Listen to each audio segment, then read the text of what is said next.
Les autres tests de personnalité. Outre les tests d'aptitude cognitive évaluant les fonctions cognitives fondamentales comme l'acte de percevoir, catégoriser, raisonner, déduire, comprendre, essentiels pour apprendre et travailler, résoudre des problèmes du quotidien, les psychologues du travail peuvent aussi faire appel à des tests complémentaires pour cerner la personnalité. Des spécialistes du développement personnel prônent davantage d'indulgence et de compassion envers soi-même. Être bienveillant avec soi-même, être indulgent, moins perfectionniste améliore l'intelligence émotionnelle, les liens sociaux et surtout le bien-être avec soi-même.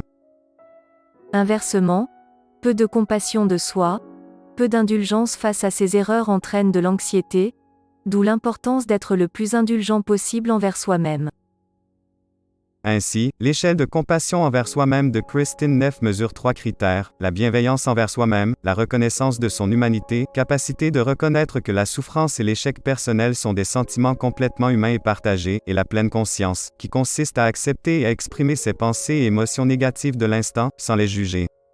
À cela, s'ajoute le critère de la personnalité authentique, qui est une qualité définissant une personne montrant avec sincérité qui elle est profondément. Selon le psychologue Godfrey Barrel-Hénard, l'authenticité relève d'une parfaite harmonie entre les expériences vécues, les émotions, les pensées et les croyances, et la conscience de ces expériences ainsi que de ces comportements qui vont avec. Il n'existe pas de dissonance chez la personne qui peut troubler un interlocuteur.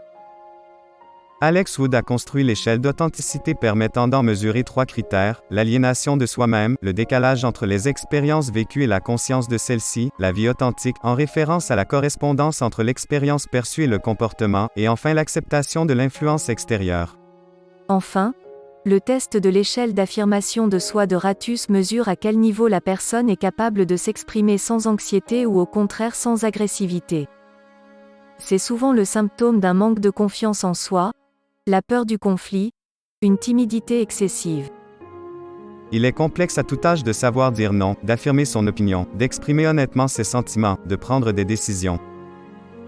Cependant, il s'avère fondamental d'apprendre à s'affirmer afin d'être respecté, afin de faire respecter ses choix et opinions dans le monde du travail, comme dans le monde de la vie privée, relations amicales, familiales et amoureuses. Pour formation2pro.com